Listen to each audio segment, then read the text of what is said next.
अस्तित्व होगा, बिल्कुल होगा, डंके की चोट पे होगा। ये अनपढ़ों की भीड़ नहीं है, ये पढ़े लिखे छात्रों की भीड़ है।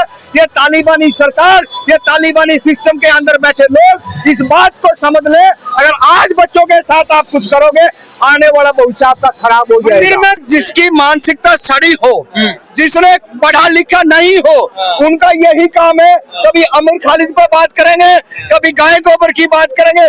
उन्होंने शिक्षा से कोई लेना देना नहीं है, उन्होंने इस देश के अंदर पीएचडी पे कोई लेना देना नहीं है, इस देश के अंदर अच्छी हायर एजुकेशन से कोई लेना देना नहीं है। हिंदू मुस्लिम की बात करते हैं, अमर खालिद का कोई दोष नहीं है, वो पढ़ा लिखा था, इस देश का युवा था, लेकिन उसके ऊपर झूठे आरोप लगा करके और 6 साल तक उसको जेल में रखा गया है। ये तानाशाही सरकार ने, ये आने वाले समय के अंदर हम कह देना चाहते हैं कि जेल के ताले तो टूटेंगे, अमर खालिद भी छूटेंगे। जिस तरीके से छात्रों ने हुंकार भरी है, ये स्पष्ट बताता है कि इस्तीफा देना पड़ेगा।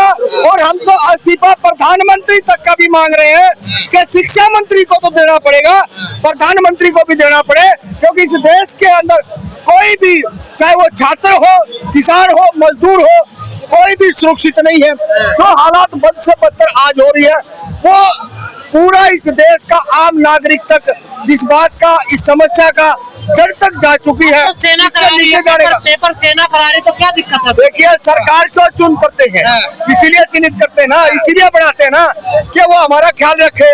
लेकिन ये तो ऐसे हैं कि ख्याल तो रखने की बात दूर की है, हमारा उल्टा जाके नुकसान करते हैं। हमारा जितना जो है हमने मेहनत करी है, जो हमारे टैक्स के पैसे से, उसका भी पूरे का पूरा नाजायज और गलत ढंग से फायदा उठा रहे हैं। पेपरों के नाम से जितना फंड आता है, जितना ट्रांसपोर्ट का भाड़ा होता है, उससे क्या करते हैं, ये आस्तीन फाइल के अंदर पूरी देश दुनिया के सामने। कुछ लोग ये एजुकेशन के मुद्दे को कम करके यहाँ पे धर्म का मुद्दा क्यों बना रहे हैं? देखिए, कुछ मुद्दा तो कोई है नहीं ऐसा, लोग शरारती अंसर पहुंचे हुए हैं। आप कहाँ से हैं, कौन है? आप कैसे कह रहे नहीं है धर्म का मुद्दा? देखिए, आपका जो सवाल है वो वाजिब सवाल है। ये इस तरह के कुकर मुद्दे जो है, ये बार बार आकर के जंतर मंतर पे आपस में लड़ाने का काम करते हैं। लेकिन ये एक बात समझ लेनी चाहिए कि हमने इनसे डरना नहीं है। अगर वो 10 है तो हमारी 500 की संख्या है। किसी भी तरीके से घबराने की, डरने की, झुकने की जरूरत नहीं है, सामना करना चाहिए और ये बैरिकेड से बाहर निकाल देना चाहिए। जिसका उदाहरण जिंदा जागता भी 5 मिनट पहले हुआ कि जो संगी है, जो सड़ी हुई गली हुई मानसिकता के लोग हैं, उनका यहाँ कोई काम नहीं है। यहाँ शिक्षा की, रोजगार की, अपनी हिस्सेदारी की बात के लिए आए, वो अपने अपने तरीके से, छात्र अपने तरीके से अपनी बात को रखेंगे, वो उनकी पीड़ा है। हम जैसे हमारी उम्र के हैं, हमारी अपनी पीड़ा है। हम छात्रों के समर्थन में पहले भी थे, आज भी है। उमर खालिद को लेकर बड़ी बातें हो रही हैं यहाँ पर कि ये उमर खालिद वाले लोग हैं जो आंदोलन कर रहे हैं। देखिए, जिसकी मानसिकता सड़ी हो, जिसने पढ़ा लिखा नहीं हो, उनका यही काम है। कभी अमर खालिद पर बात करेंगे, कभी गाय गोबर की बात करेंगे। उन्होंने शिक्षा से कोई लेना देना नहीं है, उन्होंने इस देश के अंदर पीएचडी पे कोई लेना देना नहीं है, इस देश के अंदर अच्छी हायर एजुकेशन से कोई लेना देना नहीं है। जो बात तबेले की करने वाले हो, जो फाटक के अंदर रहने वाले हो, उनका कोई काम नहीं है। बाहर कर देना चाहिए, जिस भी तरीके से उनको भाषा जो समझ में आती है, क्योंकि वो यहाँ आकर के हिंदू मुस्लिम की बात करते हैं। अमर खालिद का कोई दोष नहीं है, वो पढ़ा लिखा था, इस देश का युवा था, लेकिन उसके ऊपर झूठे आरोप लगा करके और 6 साल तक उसको जेल में रखा गया है। ये तानाशाही सरकार ने, ये आने वाले समय के अंदर हम कह देना चाहते हैं कि जेल के ताले तो टूटेंगे, अमर खालिद भी छूटेंगे और इसी देश के अंदर अमन और शांति भाईचारे की बात होगी। लेकिन कालिया तुम्हारा क्या हो? कुछ शरारती लोग आपको ये कहते हैं कि ये कांग्रेस और आम आदमी पार्टी के चाटुकार है, तो उनको क्या जवाब देना चाहेंगे? देखिए, हमने कांग्रेस से दुखी होकर के ये लेके आए थे कि सत्ता बदलेगी तो अच्छे दिन आएंगे, 15 करोड़ आएंगे, 2 करोड़ नौकरियां आएंगी, लेकिन सब कुछ जुमले निकले। और वो जुमला हम नहीं कह रहे, इन्हीं के गृह मंत्री अमित शाह ने कहा जुमला, वो तो जुमला था।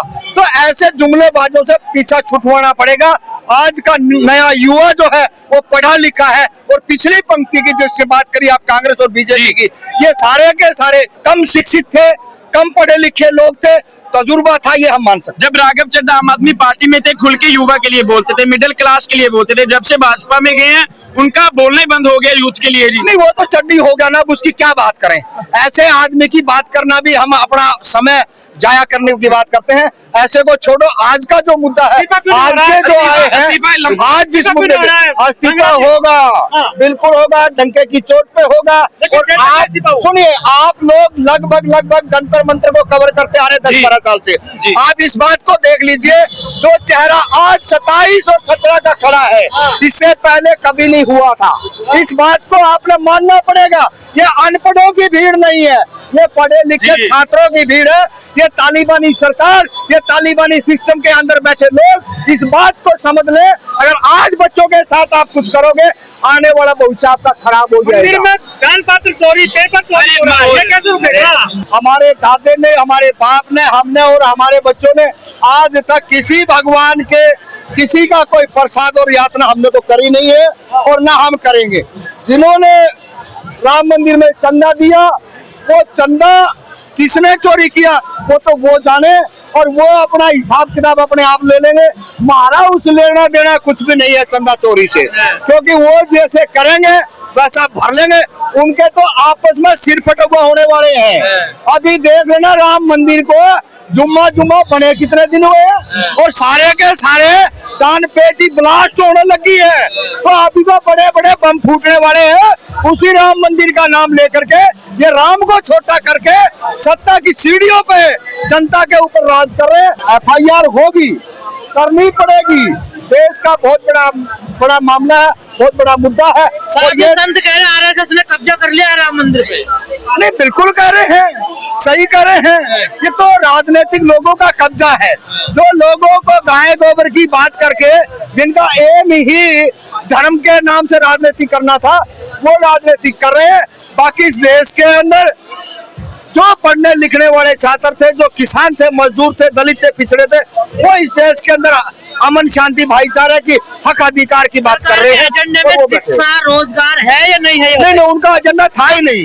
यही तो हम कह रहे हैं ना, अगर उनका एजेंडा होता तो इस देश के अंदर बात करते ना। अरे कितने पेपर लीक हो रहे हैं, आने वाली पीढ़ियों को ये क्या कहेंगे आने वाले ये छात्र। इस देश के अंदर आप जिस काम के लिए आए थे, वो काम आपने बखूबी किया है। आप गाय गोबर के नाम से आए थे, आपने इस देश का मलियामेट करना था और वो दिया कर। कोई धर्म मजबूत नहीं है, इनका धर्म से भी कोई लेना देना नहीं है। ये सारे के सारे राजनीतिक दल के लोग हैं और अपनी राजनीतिक कैसे चले, अपनी कुर्सी कैसी बचे, ये सब कुर्सी बचाने का मामला है। बाकी इन्होंने आम जनता से, आम देश के नागरिक से, आम छात्रों से कोई लेना देना नहीं है। अगर इन छात्रों से होता तो इस्तीफा दे देते। अरे पहले भी मंत्री होया करते, रेल मंत्री हुआ करते, शिक्षा मंत्री हुआ करते, उड्डयन मंत्री होते, वो तुरंत इस्तीफा दे देते थे, कोई घटना होती थी। लेकिन इन बेशर्मों को तो शर्म नाम की कोई चीज ही नहीं है। कुछ लोग घुसा है यहाँ पर हमलावर टाइप के लोग। हाँ, नहीं, जयपुर वाले जो घुसने आए हैं तो ये जयपुर नहीं है, आपको मैं दावे के साथ कह सकता हूँ। पूरे आंदोलन को हिंदू मुस्लिम बना दिया गया। देखिए, नहीं, वो लोग आते हैं, हमारा हिंदू मुस्लिम का कोई एजेंडा नहीं है। हमारे बच्चों ने बड़ी मुश्किल से, हमने 20 साल 22 साल तक उसको पढ़ाया लिखाया है और बढ़िया यूनिवर्सिटियों में भेजा है, पैसा लगाया है। आज हम उम्मीद करते हैं कि कहीं ना कहीं पेपर लीक ना हो और वो देखिए उनकी दाल नहीं गलेगी। हमारा जो एजेंडा है, हमारा है कि हमारे को नौकरी दे, हमारे को जितनी मेहनत करी है उसका फल मिले। और ये तो गाय गोबर वाला है, इनसे हमारा कोई लेना देना नहीं। ये बीजेपी RSS वो अपने आप से फुटबॉल नहीं। लगातार CJP के कार्यकर्ता, CJP के लीडर, अच्छी बात है। अभी समय कितना हुआ है, समय बहुत कम हुआ है और जिस तरीके से जो समय कम हुआ है उसको देखते हुए इस्तीफा देना पड़ेगा। और आज तो ये दूसरी कॉल है, कोई शोर शराबा नहीं है। उसके बावजूद भी हम जंतर मंतर के लास्ट वाले छोर पे खड़े हैं और पूरा जंतर मंतर भरा हुआ है। 1:20 हुई है, तो अभी 1 बजे की कॉल थी, अभी समय और आएगा। और जो युवा चेहरे, जो फेस जो दिखाई दे रहे हैं, उससे साफ पता चलता है कि इस सरकार की अगर कोई बैंड बजाने वाला है, कोई इनकी पतलून ढीली करने वाला है, तो वो यही छात्र है, यही युवा है, और ये अपना काम अच्छी तरीके से, अच्छी भूमिका से कर रहा है। और हम इस्तीफा नहीं हो रहा है लेकिन इस्तीफा भी होगा। कोई भी काम इतनी जल्दबाजी में कोई फैसला किसी को भी नहीं लेना चाहिए।